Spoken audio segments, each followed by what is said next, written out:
Good morning everyone. I am Dr. Malti, Department of Biology in GSI PU College.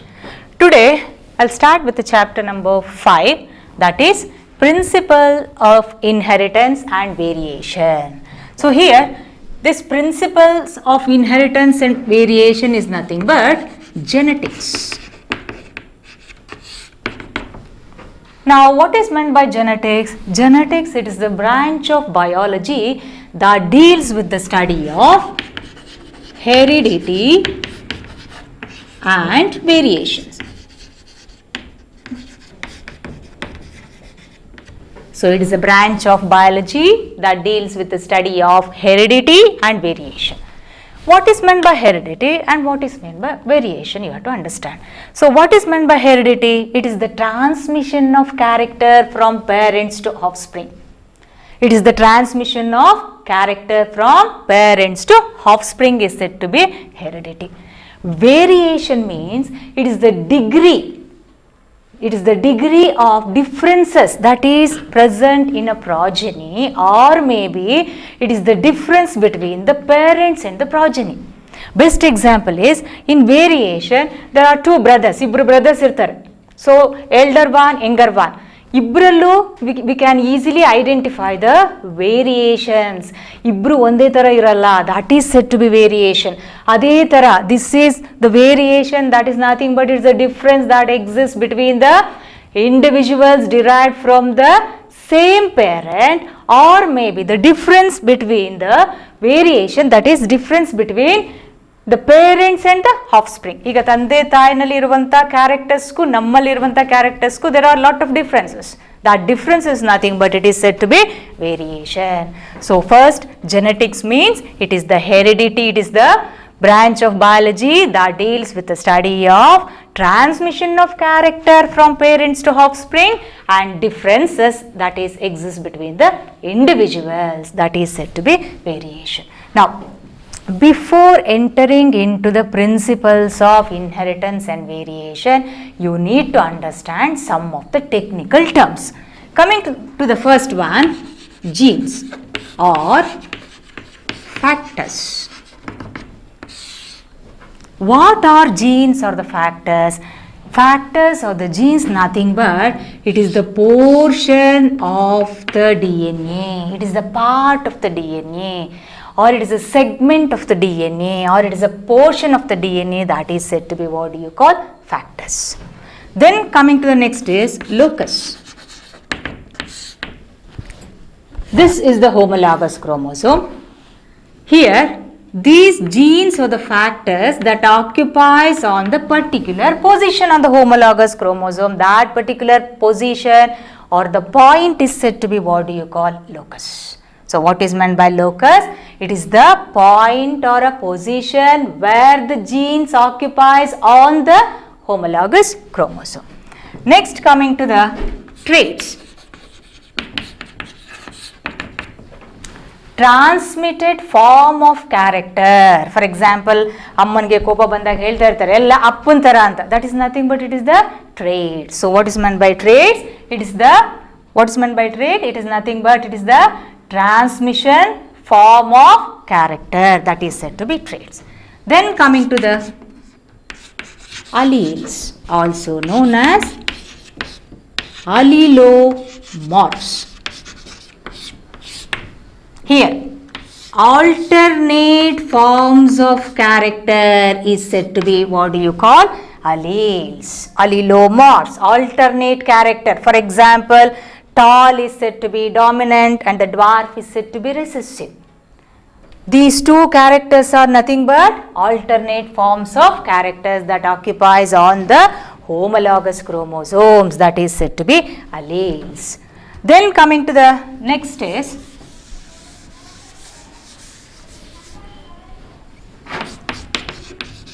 homozygous. Here similar genes or identical genes that occupies on the homologous chromosomes, then it is said to be what do you call homozygous. Similar genes that occupies on the homologous chromosome, then heterozygous.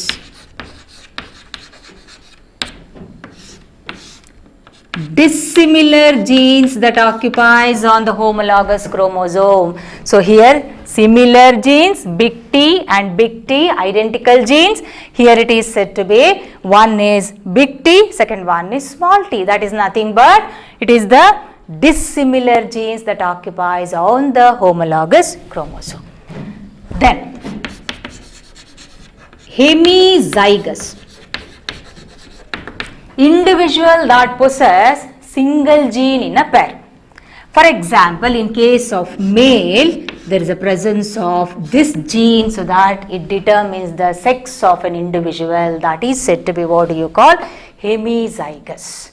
So here genes, unit of heredity or part of the DNA locus, it is the point or a position where the gene occupies on the homologous chromosome.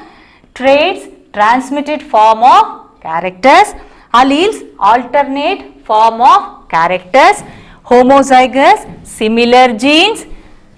Heterozygous, dissimilar genes. And then hemizygous, presence of only one gene so that it determines the sex of an individual that is present in males.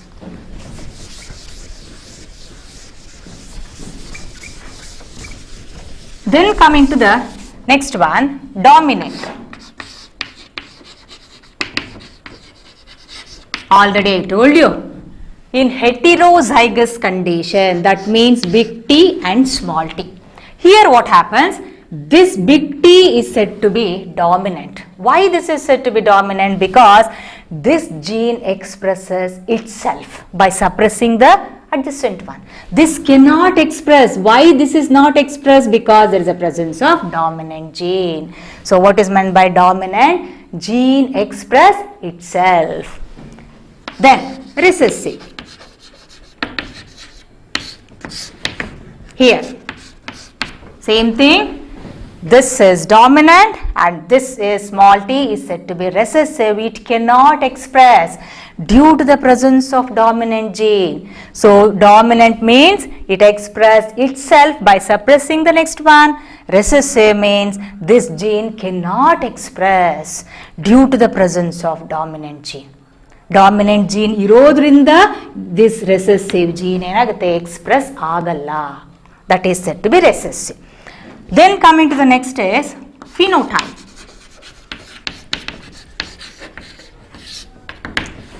External appearance of an organism, morphological appearance of an organism. Best example is here you can identify this is Malti ma'am because of hair color, skin color and then prominent eyes, nose, etc. So these are all the external characters. That is said to be what do you call? What do you call?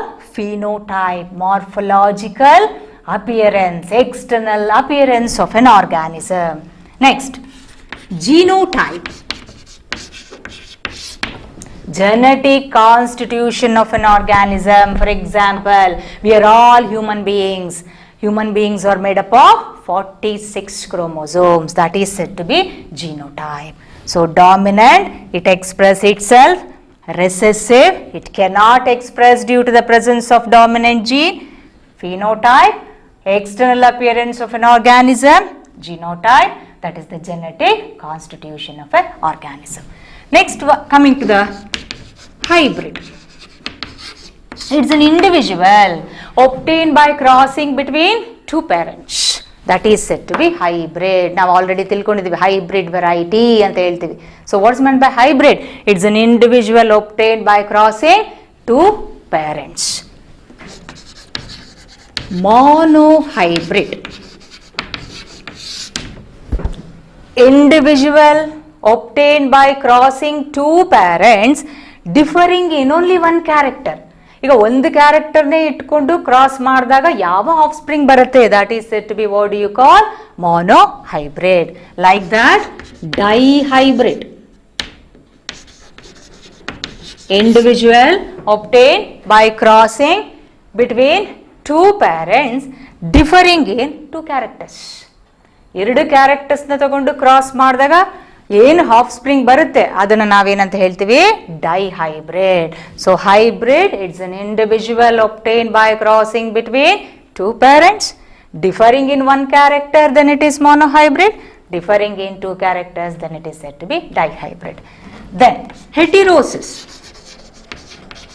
also known as hybrid vigor, that means superiority of offspring over the parents. Superiority of offspring over the parents is said to be heterosis. Then eugenics, improvement of future generation. Improvement of future generation by using the principles of inheritance, that is said to be eugenics. And the lastly, atavism, appearance of ancestral character. ನಿಮ್ಮ ಅಜ್ಜಿ ಥರ ನಿಮ್ಮ ತಾತನ ಥರ ಅಂತ ಹೇಳ್ತೀವಿ, that is nothing but atavism. So these are all some of the technical terms. Here heterosis, heterosis means superiority of the offspring over the parents. Eugenics, it is nothing but it is the improvement of future generation by using this principle. Atavism means nothing but it is the transmission of ancestral character.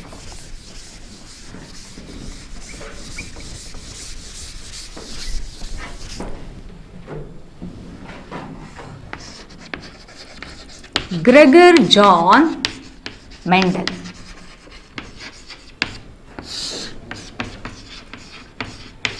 Gregor John Mendel was considered as father of genetics. He was considered as a father of genetics, and he wrote about his work in a book that is said to be Experiments on Plant Breeding. But unfortunately, his work remained unnoticed for many years due to various reasons, and in 1900 there are three botanists. Name of the botanist is Hugo de Varis, Correns and Teschermar. These three together rediscovered Mendel's work and proposed a book that is nothing but Mendelism. So Gregory John Mendel selected pea plant for his experiment. The botanical name is Pisum sativum. Pisum sativum. He selected pea plant or the Pisum sativum because of now so many characters. These pea plants are easily available. It can be cultivated very easily, and the life cycle is very short, and then it produces large number of seeds.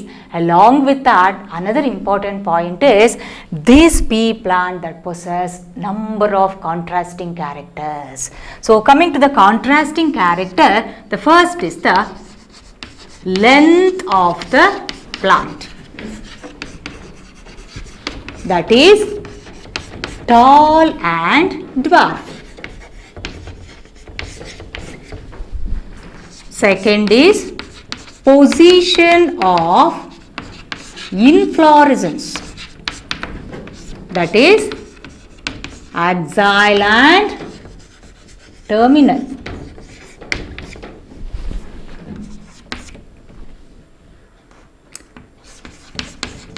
Color of flower, that is violet and white.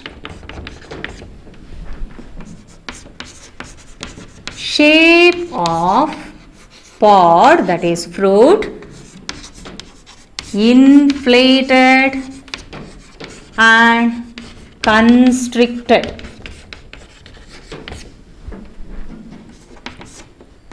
Color of pod, that is green and yellow.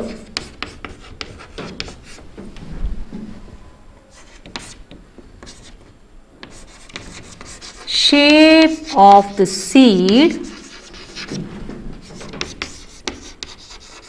round and wrinkled.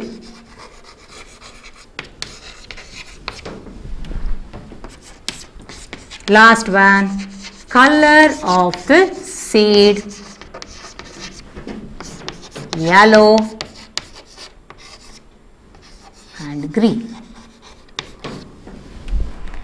So Mendel selected pea plant for his experiment mainly because of these 7 contrasting characters.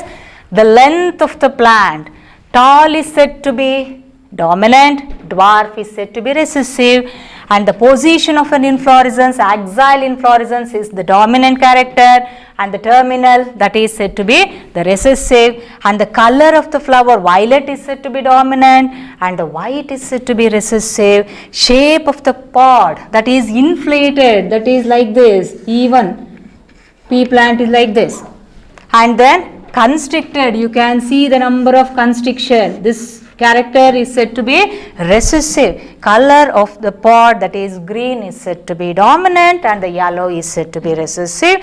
Shape of the seed, round, is said to be dominant, and the wrinkle, idara sukka irutte, that is said to be recessive, and the color of the seed, yellow, is said to be dominant and the green is said to be recessive.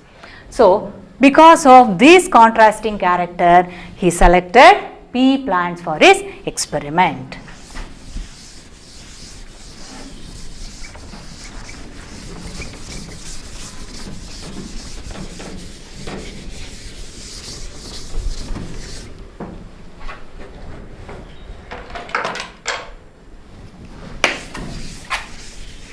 Next is one gene inheritance.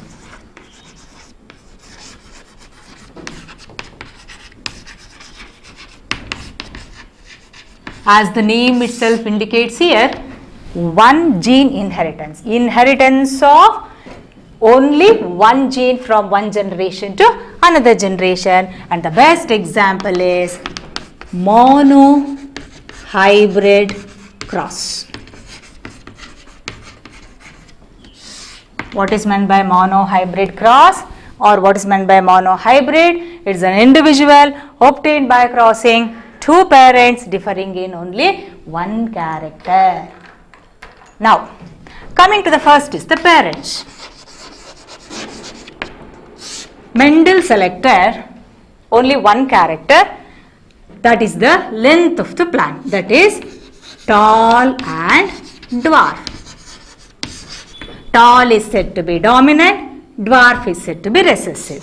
Now coming to the genotype, it can be represented like this: big T, dwarf is a recessive, small t, small t. Then coming to the gametes. Here, this big T indicated in circle because always haploid condition, like that, small t, small t. Coming to the first generation, that is first filial generation. So here, this one is fused with this big T, small t, this one with this big T, small t, and this one with this big T, small t, this one with this, that is big T, small t.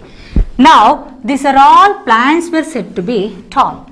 Why this is said to be tall? Because here there is a presence of dominant gene. Here this is the dominant gene and this is the recessive gene, so that it express itself. This one cannot express due to the presence of this. So in the first filial generation, all the plants were said to be, what do you call, tall plants. Now if the F1 generation is selfed, what happens? Now look here, this one big T small t into big T small t, this is the parent. Now coming to the gametes, big T, small t, this one big T and small t here. This can be represented in a board, and this board is said to be checker board, name of the scientist who identified this. So big T here, small t here, imagine this is said to be male, and these two big T here and small t here, this one is said to be female. You have to cross this. This one is crossed with this big T and big T. This one is crossed with this big T, small t. Like that, this one with this big T, small t, this one with this small t, small t. These are the second generation, that is second filial generation, F2 generation. These are the offspring.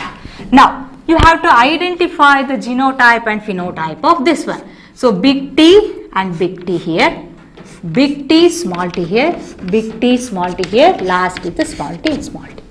Now, this is homozygous tall because the similar character or a gene.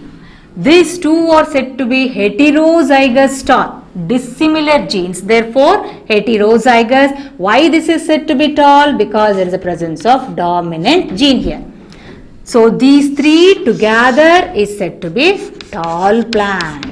And the last one, this one is said to be dwarf, homozygous dwarf. So this is nothing but external appearance of an organism. Plant anna ನೋಡಿ ಮಾತ್ರ ನಾವು identify ಮಾಡ್ತಾ ಇದೀವಿ, only the external character. So here this is tall, this is tall, this is tall. So this is 3:1. So this ratio is said to be phenotypic ratio. Now coming to the genotypic ratio. Now look here, big T, small here, small t. So this one is said to be homozygous tall, and these two are said to be heterozygous tall, and last one, this small t is said to be homozygous dwarf. So the ratio is 1:2:1. So this is said to be genotypic ratio. So Mendel selected pea plants for his experiment, differing in only one character. So the tall is crossed with the dwarf. The tall is said to be dominant and the dwarf is said to be recessive. And the genotypic, nothing but big T, small t because it is a recessive character. And these are the gametes. You have to separate like this, and then in the F1 generation you have to cross with this, and all plants were said to be, what do you call, tall plant. But the F1 generation is selfed. This is the F1 generation, and again this one is also F1 generation, and these are the possible gametes, and this is represented in a board that is said to be Punnett square, also known as, it's a checkerboard. So here big T cross with the big T, so that you will get big T, big T with the small t, big T with the small t with the small t. Then you have to identify the phenotypic and genotypic ratio. External appearance is nothing but it is the phenotypic ratio, that is these three are said to be tall, only one is said to be dwarf. And the next is the genotypic ratio, genetic constitution of an organism. Here you can see this is only one, that is homozygous tall, and the heterozygous tall, homozygous dwarf. So the ratio is 1:2:1. So this is about the one gene inheritance. Now coming to the next is the test cross.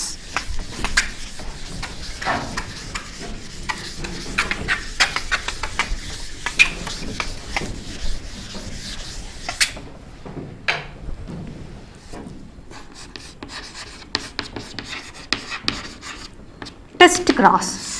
It is a cross between F1 hybrid with recessive parent. That means we already studied F1 hybrid is big T, small t, this is the parent. Recessive parent is small t. Then coming to the gametes. Here big T, small t, small t, small t. You have to cross this. This one with this big T, small t. Same thing, this one with this big T, small t. This one is crossed with these two, small t, small t, small t, small t. Now, these two are said to be tall. These two are said to be dwarf. So the ratio is always 1:1. So what is meant by test cross? It is a cross between F1 hybrid with its recessive parent. So F1 hybrid is big T, small t, with this recessive parent is small t, and these are the gametes. You have to cross this. You will get only 1:1 ratio, that is nothing but tall and a dwarf. Coming to the next is the back cross. One more small example, back cross. Back cross means it is a cross between F1 hybrid with either of the parent. It may be big T or it may be small t. Either of the parent, then it is said to be, what do you call? It is test cross.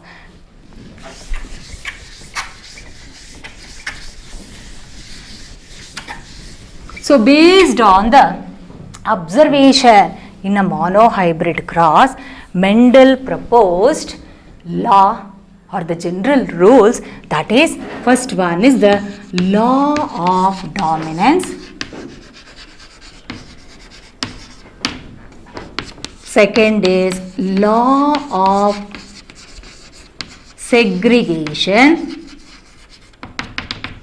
third one is the law of independent assortment.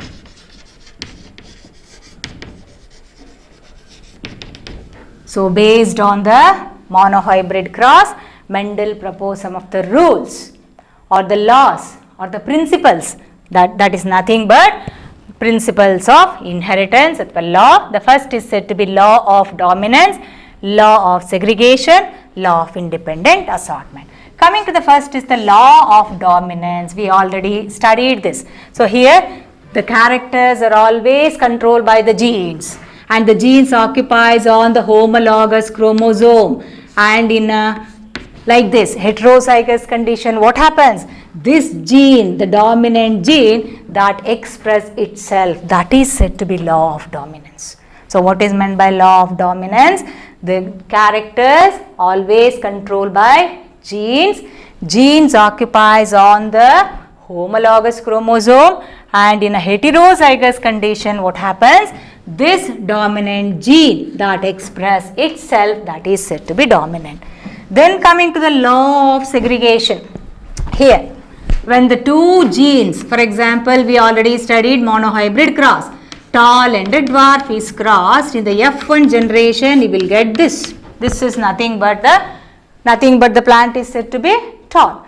So law of segregation means when the two genes are brought together in a hybrid, they segregate during the formation of gametes. Gametes ಆಗುವಾಗ ಎರಡೂ ಜೀನು ತನಗೆ ತಾನೇ ಬೇರೆ ಆಗ್ತಾ ಇದೆ. Therefore it is said to be law of segregation. This is also known as law of purity of gametes. So what is meant by law of segregation? It is nothing but when the two genes are brought together in a hybrid, they separate during the formation of gametes. This is also known as law of purity of gametes. The best example is, we already just now we studied monohybrid cross. So far you have studied some of the technical terms, that is genes and the locus and the monohybrid, dihybrid, phenotype, genotype, and then homozygous, heterozygous character, and what is meant by the trait, what is meant by hemizygous, and then we studied some of the important Mendelism, and in that only one gene inheritance. The best example is the monohybrid cross between the two parents differing in only one character. The phenotypic ratio is 3:1, genotypic ratio is 1:2:1, and the test cross is a cross between F1 hybrid with its recessive parent, so that the test cross ratio is always 1:1. And then based on this observation, Mendel proposed these three laws: law of dominance, law of segregation, law of independent assortment. Law of dominance means the characters always controlled by the genes present on the homologous chromosome. In a heterozygous condition, the one gene express itself, that gene is said to be, what do you call? That is said to be the dominance, law of dominance. And the law of segregation, when the two genes are brought together in a hybrid, they separate during the formation of gametes. That is nothing but it is the gamete, it is said to be the purity of gametes. So coming to the last one is the law of independent assortment. So this law of independent assortment, I'll continue with the next session. Thank you so much.